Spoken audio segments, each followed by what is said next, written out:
Welcome to learn अभी। I am Shivani Chauhan, class 10 science chapter 5 life process का। अब हम देखने वाले हैं न्यूट्रिशन वाला पार्ट।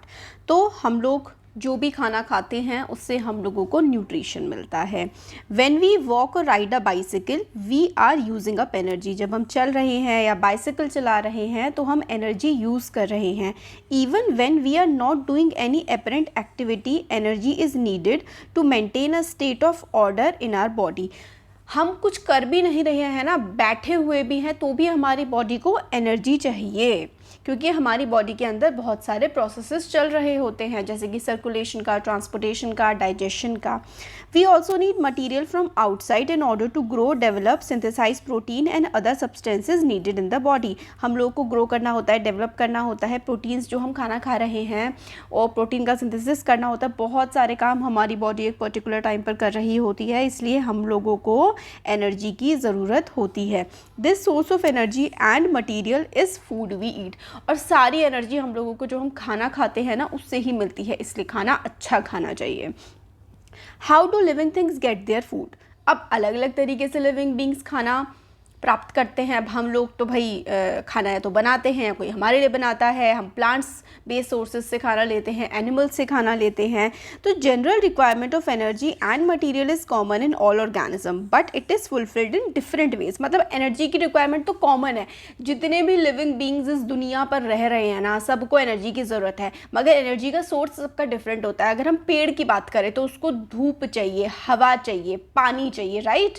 तो वो उसका खाना है, उससे वो फोटोसिंथेसिस कर रहा है और अपना खाना प्रोड्यूस कर रहा है। इंसान अपना खाना खुद से उगा नहीं, मतलब अपनी बॉडी के अंदर से नहीं बना सकते, ऐसे पेड़ बना सकते हैं। तो हम बाहर से कहीं से खाना लेते हैं, तो हम खाना उगाते हैं या खरीदते हैं। Some organisms use simple food material obtained from inorganic sources in the form of carbon dioxide and water. तो कुछ organism normal sources carbon dioxide और वाटर, सनलाइट की मदद से खाना बना लेते हैं। These organisms the autotrophs include green plants and some bacteria. तो भाई ऑटोट्रोफ्स कौन होते हैं? जो अपना खाना खुद बना लेते हैं, जैसे कि प्लांट्स और सम ग्रीन प्लांट्स हो गए और बैक्टीरियाज हो गए। Other organism utilise complex substance. These complex substance have to be broken down into simpler ones before they can be used for upkeep and growth of the body.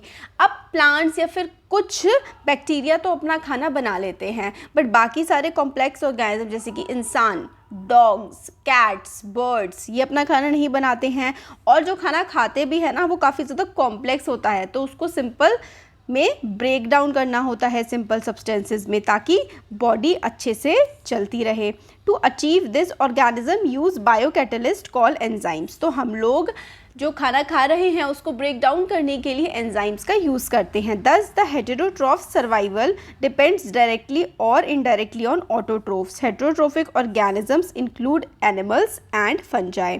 तो देखो, हेटेरोट्रोफ्स अपने survival के लिए डायरेक्टली और indirectly autotrophs पर depend करते हैं। Heterotrophic organisms जैसे कि एनिमल्स और कि फंजाई। तो भाई हम लोग तो ऑटोट्रोफ्स पे ही या फिर दूसरे एनिमल्स पे ही तो डिपेंड कर रहे हैं। अगर यह कोई एग खा रहा है, कोई मीट खा रहा है, तो यानी कि वो एनिमल से अपना फूड ले रहा है। तो हम लोग अगर दूध पी रहे हैं, मिल्क है ना, वो भी हम लोग एनिमल से ही तो ले रहे हैं। और साथ ही साथ अगर हम लोग सब्जियां खा रहे हैं, चावल खा रहे हैं, रोटी खा रहे हैं, तो वो सारा का सारा प्लांट से आ रहा है। तो हम लोग क्या हैं? हम लोग हेटेरोट्रोफिक ऑर्गेनिजम्स हैं। ऑटोट्रोफ्स अपना खाना खुद बनाते हैं। ऑटोट्रोफिक न्यूट्रिशन क्या होता है?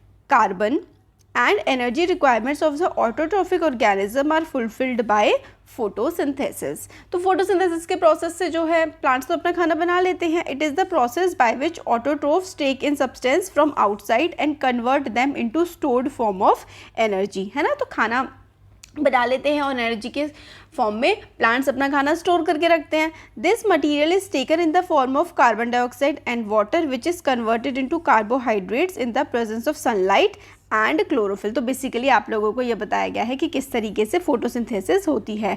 कार्बन डाइऑक्साइड, है ना, water in the presence of sunlight, और क्या बन जाते हैं? कार्बोहाइड्रेट्स बन जाते हैं, कार्बोहाइड्रेट्स फॉर्म हो जाते हैं। और क्लोरोफिल की भी मदद इसमें लगती है, क्योंकि जो ग्रीन सब्सटेंस होता है ना लीव्स पर, वही हेल्प करता है। ये पूरी की पूरी इक्वेशन हमारी यहाँ पर बैलेंस्ड इक्वेशन बनती है फोटोसिंथेसिस की। ये क्या है, बैलेंस्ड इक्वेशन है। चैप्टर 1 में हम लोगों ने केमिस्ट्री में पढ़ा है कि बैलेंसिंग बहुत ज़्यादा ज़रूरी होती है। तो ये फोटोसिंथेसिस की यानी कि प्लांट के खाना बनाने के प्रोसेस की बैलेंस्ड इक्वेशन है। तो कार्बन डाइऑक्साइड यूज़ हुआ है इसमें, वाटर यूज़ हुआ है और सनलाइट और क्लोरोफिल की प्रेजेंस में ग्लूकोज फॉर्म हुआ है, यानी कि ये ग्लूकोज ही तो प्लांट का खाना है। और फिर वेस्ट प्रोडक्ट, प्लांट का वेस्ट प्रोडक्ट हम लोग चैप्टर के लास्ट में पढ़ेंगे कि प्लांट के वेस्ट प्रोडक्ट्स होते हैं, कैसे प्लांट एक्सक्रीट करते हैं। तो भाई ऑक्सीजन भी एक वेस्ट प्रोडक्ट होता है प्लांट का, और जो फालतू का उसका वाटर होता है वो ट्रांसपिरेशन लॉसेस के थ्रू बाहर निकल जाता है।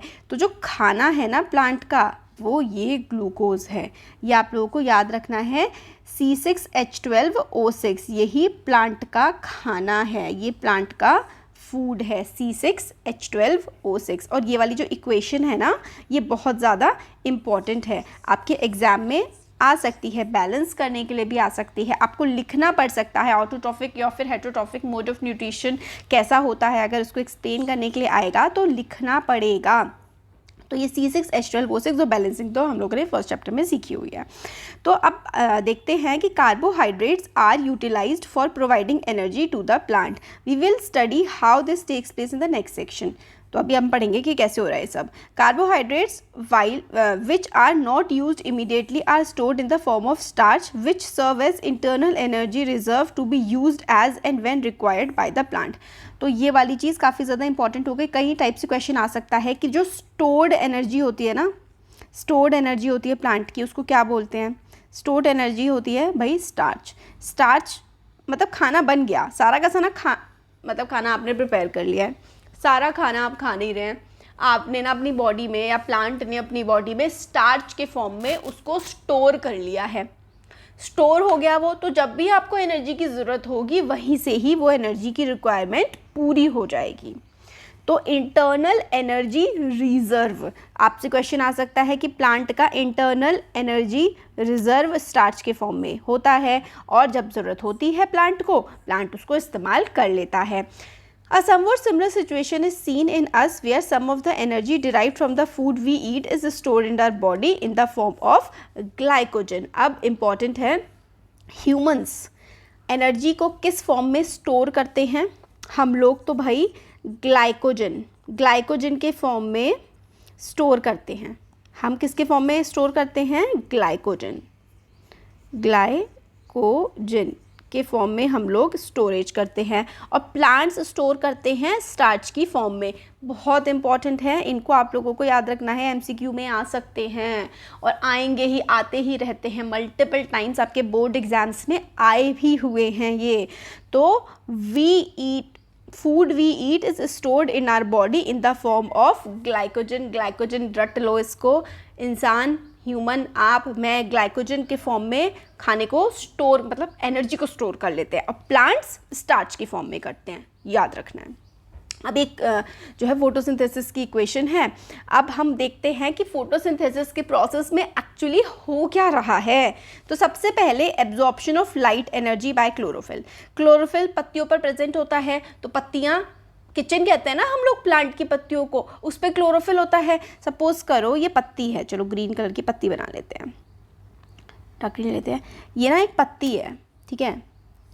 अब ऐसे करके इसमें ना क्लोरोफिल प्रेजेंट है, क्योंकि ये ग्रीन कलर है, ग्रीन कलर की पत्तियों पे क्लोरोफिल प्रेजेंट होता है, तो क्लोरोफिल इस पे प्रेजेंट है। तो क्लोरोफिल क्या करता है? क्लोरोफिल एब्जॉर्ब कर देता है लाइट को, ठीक है। तो absorption of light energy by chlorophyll, आ गई बात समझ? Absorption of light energy by chlorophyll, ये उसका काम होता है। फिर अब लाइट एनर्जी को केमिकल एनर्जी में कन्वर्ट किया जाता है, and splitting of water molecule into hydrogen and oxygen. अब देखो ये वाटर मॉलिक्यूल है, ये रहा वाटर मॉलिक्यूल, इसमें क्या होता है? लाइट एनर्जी, ये जो सनलाइट है ना, इस वाटर मॉलिक्यूल को तोड़ देती है, किसमें? हाइड्रोजन में और ऑक्सीजन में। तो यही वाटर मॉलिक्यूल है। ये देखो 6H2O था ना, 6H2O था ये, तो ये हो गया हमारा 6O2 प्लस 6H2O। तो ये जो ये H2O है ना, यही हमारा ब्रेक होता है, किसमें? हाइड्रोजन में और ऑक्सीजन में। तो यहाँ पे हाइड्रोजन, यहाँ पे ऑक्सीजन भी लगी रहती है प्योरली क्योंकि हाइड्रोजन गैस नहीं लिबरेट होती है फोटोसिंथेसिस के प्रोसेस में, वाटर और ऑक्सीजन लिबरेट होती है। तो बेसिकली यहाँ पर जो प्रोसेस चल रहा है ना, लाइट एनर्जी क्या कर रही है, इस वाटर के मॉलिक्यूल को ही तोड़ रही है ऑक्सीजन में और हाइड्रोजन में। सबसे पहले क्या हुआ, पत्ती पर क्लोरोफिल प्रेजेंट थी, उसने लाइट एनर्जी को एब्जॉर्ब कर लिया, फिर उसके बाद लाइट एनर्जी को केमिकल एनर्जी में कन्वर्ट कर दिया और हाइड्रोजन और ऑक्सीजन को अलग कर दिया। फिर reduction of carbon dioxide into carbohydrate. अब ये जो कार्बन डाइऑक्साइड है ये कार्बोहाइड्रेट्स में कन्वर्ट हो जाती है। तो यानी कि कुछ H का मॉलिक्यूल जो है कुछ HC के साथ जुड़ जाता है और कार्बोहाइड्रेट्स यानी कि ग्लूकोज फॉर्म हो जाता है। This is important. ये वाला जो है ना प्रोसेस ऑफ फोटोसिंथेसिस आपके एग्जाम में 3 नंबर का मल्टीपल टाइम्स बोर्ड्स में आया हुआ है।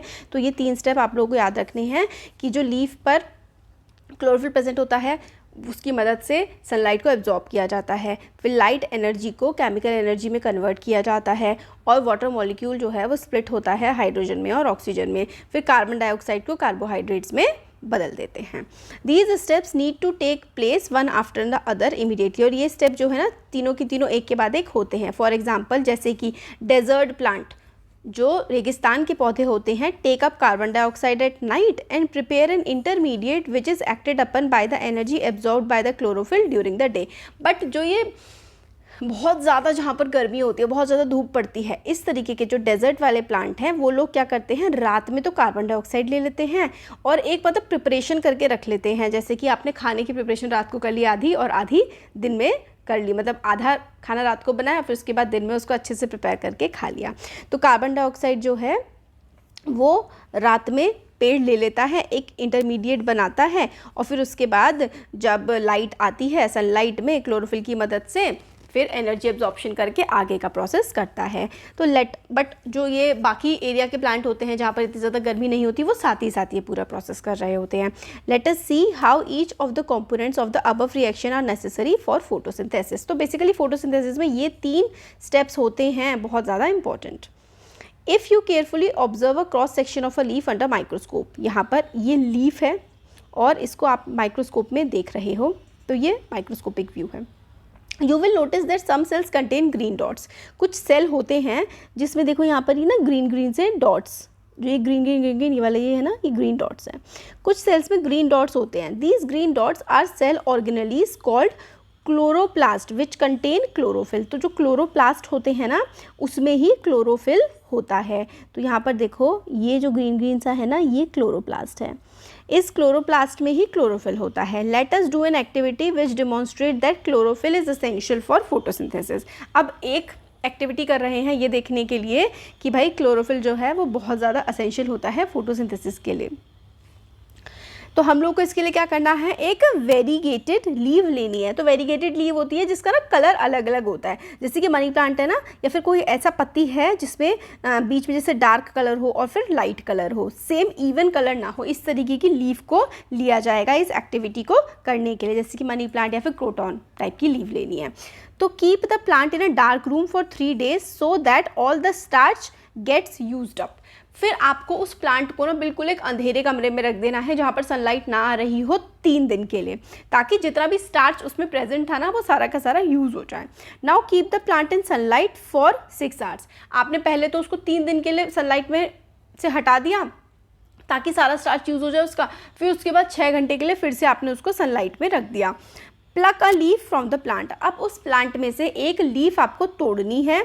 Mark the green areas in it and trace them on a sheet of paper. फिर उसके बाद जैसे कि सपोज करो ये पत्ती थी, ठीक है, इसमें बाकी अलग कलर था, येलो वेलो था, फिर कुछ कुछ ना green green green green part थे। आप ना उसको क्या करो, उतने जितने भी पार्ट थे ना एक पिक्चर बना लो और उन ग्रीन पार्ट को ना मार्क कर लो पेपर पे कि यहाँ पर इसमें ग्रीन मार्क थे, ठीक है। Dip the leaf in boiling water for few minutes. अब क्या करो, जो पत्ती आपने तोड़ी है उसको पका दो थोड़ी देर पानी में। After this emerge it in beaker containing alcohol, फिर उस पत्ती को निकाल करके एक बीकर में जिसमें शराब एल्कोहल है ना उसमें डाल दो।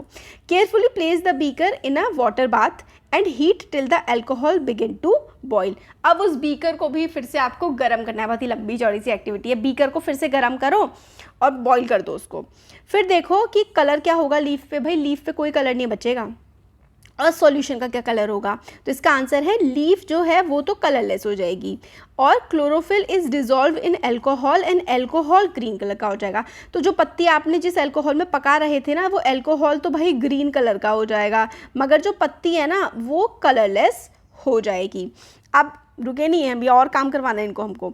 Now dip the leaf in a dilute solution of iodine for few minute. अब जो पत्ती आपने ली थी ना उसको आयोडीन सोल्यूशन में डिप करना है।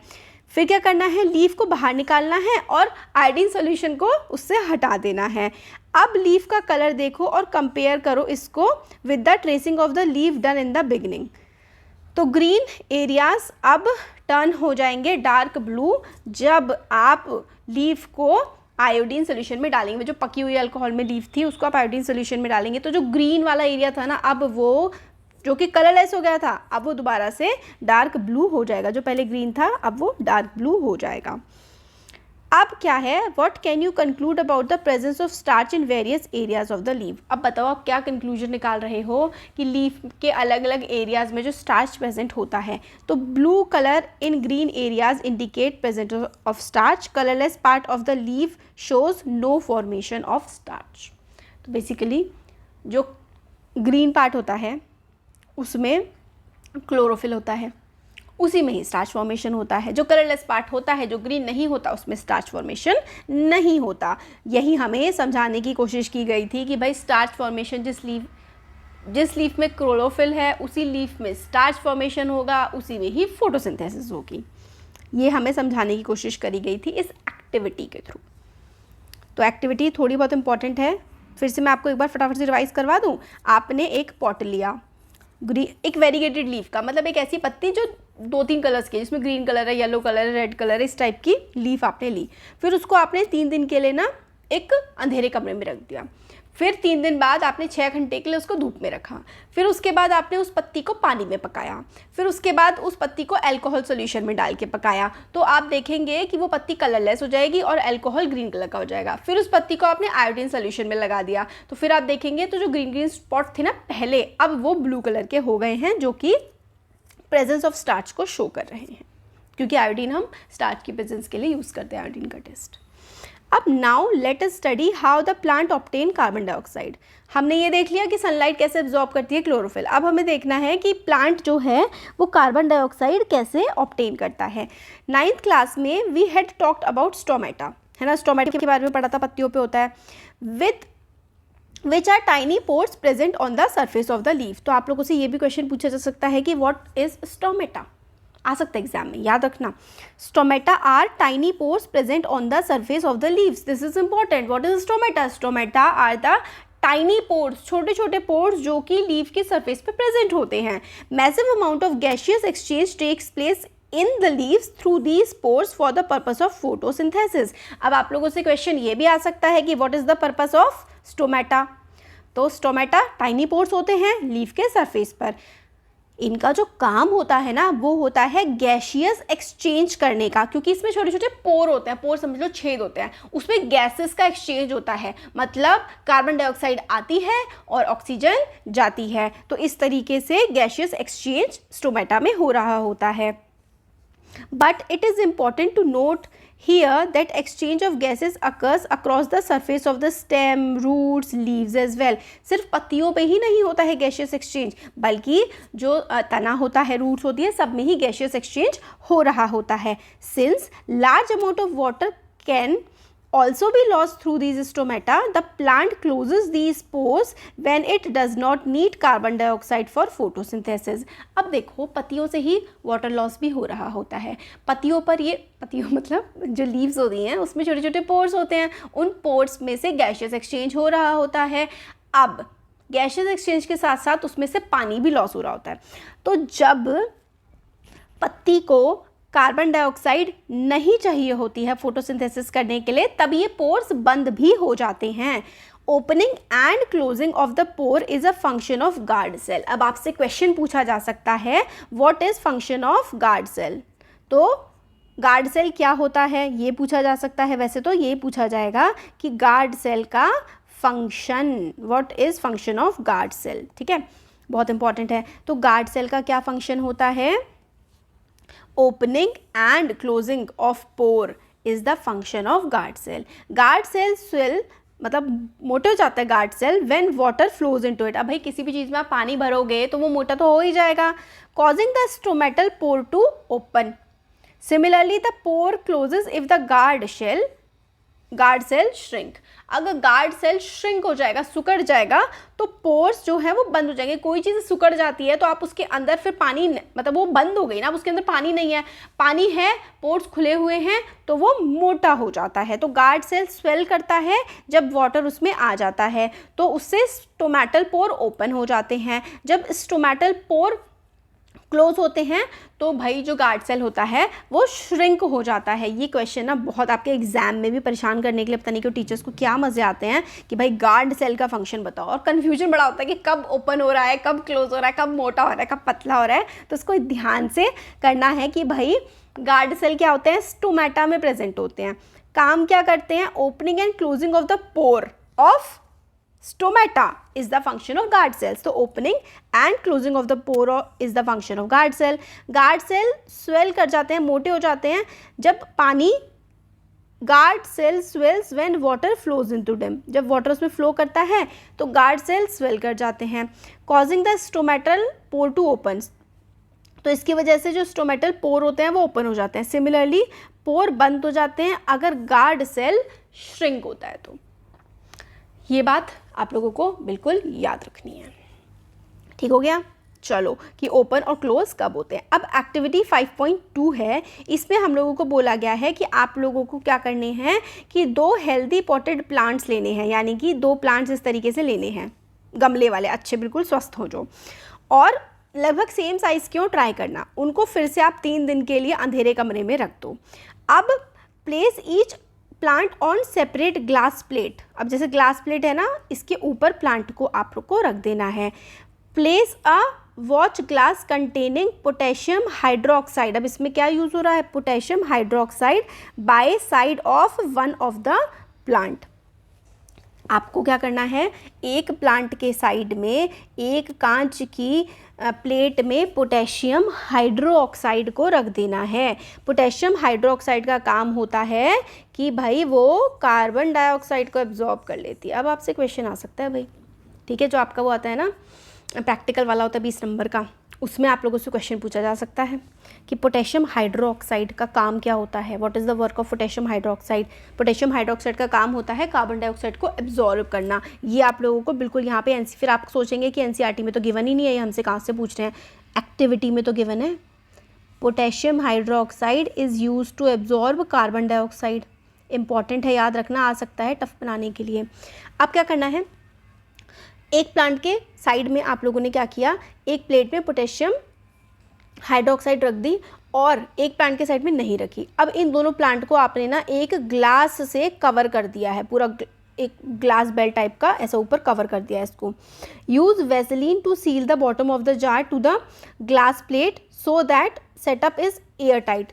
मतलब आपको ना इस तरीके से करना है, बिल्कुल एयर टाइट सेटअप हो, कोई हवा ना चली जाए इनके अंदर, बिल्कुल एयर टाइट रखना है। Keep the plants in sunlight for about 2 hours. अब ये सब झमेला करने के बाद आपको इनको उठा करके ना सनलाइट में रख देना है, धूप में रख देना है। प्लक अ लीफ, एक लीफ तोड़ो from each plant and check the presence of starch as in the above activity. अब पत्ती तोड़ो, पानी में पकाओ, उसके बाद इसको अल्कोहल में पकाओ, उसके बाद इस पे जो है आयोडीन सॉल्यूशन लगाओ और फिर देखो कि स्टार्च है या नहीं है, ठीक है। Do both the leaf show the presence of same amount of starch? No, दोनों में अलग अलग स्टार्च होगा। What do you conclude from this activity? इस एक्टिविटी से आप क्या कंक्लूड कर रहे हैं? Amount of carbon dioxide affect the process and outcome of photosynthesis. मतलब कार्बन डाइऑक्साइड अगर यहाँ पे सोख ली है ना तो फोटोसिंथेसिस अच्छे से नहीं हो पाएगी, क्योंकि फोटोसिंथेसिस के लिए कार्बन डाइऑक्साइड की बहुत ज़्यादा ज़रूरत होती है। तो स्टार्च जिसमें आपने पोटेशियम वाला रखा है ना, वहाँ पे अच्छे से नहीं बनेगा, चलो अब आगे देखते हैं। सो फार अभी तक जो है हम लोगों ने क्या देख लिया है, अभी तक हम लोगों ने देख लिया है कि फोटोसिंथेसिस किस तरीके से यूज़ होती है ना। ये चीज़ हम लोग देख चुके हैं कि भाई फोटोसिंथेसिस का किस तरीके से प्लांट्स इस्तेमाल करते हैं। अब क्या करना है हम लोगों को, ऑटोट्रॉफ्स का हम लोगों ने देख लिया कि उनकी एनर्जी रिक्वायरमेंट्स क्या होती हैं, but they also need other raw materials for building their body. Water used in photosynthesis is taken up from the soil by the roots in terrestrial plants. तो जो टेरेस्ट्रियल प्लांट मतलब ज़मीन वाले जो पौधे होते हैं वो मिट्टी में से पानी ले लेते हैं। अदर मटेरियल्स जैसे कि nitrogen, phosphorus, iron, magnesium are taken up from the soil. और सॉइल से मतलब पानी के साथ साथ नाइट्रोजन, फॉस्फोरस, आयरन, मैग्नीशियम और भी काफ़ी सारी चीज़ें लेते हैं, राइट। नाइट्रोजन काफ़ी ज़्यादा असेंशियल एलिमेंट है क्योंकि सिंथेसिस ऑफ प्रोटीन करना है ना, प्रोटीन प्लांट्स को ना नाइट्रोजन से ही मिलता है, तो प्रोटीन का इस्तेमाल करने के लिए नाइट्रोजन बहुत ज़्यादा ज़रूरी है। This is taken up in the form of inorganic nitrates and nitrites. हवा से जो है हवा से जैसे प्लांट्स ऑक्सीजन हम लोगों को दे देते हैं, यूज़ कर लेते हैं, वैसे ना प्लांट्स हवा से नाइट्रोजन नहीं यूज़ कर पाते हैं, इसलिए वो सॉइल से नाइट्रेट्स और नाइट्राइट्स की फॉर्म में यूज़ करते हैं नाइट्रोजन को। तो ये भी इंपॉर्टेंट हो जाता है कि प्लांट्स नाइट्रोजन किस फॉर्म में यूज़ करते हैं। तो प्लांट्स जो है वो नाइट्रोजन, नाइट्रेट्स और नाइट्राइट्स, ठीक है, नाइट्रेट्स और नाइट्राइट्स की फॉर्म में प्लांट्स जो है वो नाइट्रोजन यूज़ करते हैं। Plants use nitrogen in form of, ऐसे क्वेश्चन आ सकता है, in form of nitrates and nitrites, और it is taken up as organic compounds which have been prepared by bacteria from atmospheric nitrogen. तो भाई या तो ऑर्गेनिक कंपाउंड्स की फॉर्म में प्लांट्स यूज़ करते हैं या फिर नाइट्रेट्स एंड नाइट्राइट्स की फॉर्म में यूज़ करते हैं। डायरेक्टली एटमॉस्फेयर में से नाइट्रोजन डाइऑक्साइड के रूप में प्लांट्स इस्तेमाल नहीं कर पाते हैं, वो यूज़ ही नहीं कर पाते हैं उसको। तो हम लोगों ने ऑटोट्रोफिक मोड ऑफ न्यूट्रिशन पूरा अच्छे से देख लिया। अब हम अगले वीडियो में देखने वाले हैं heterotrophic mode of nutrition. Thank you.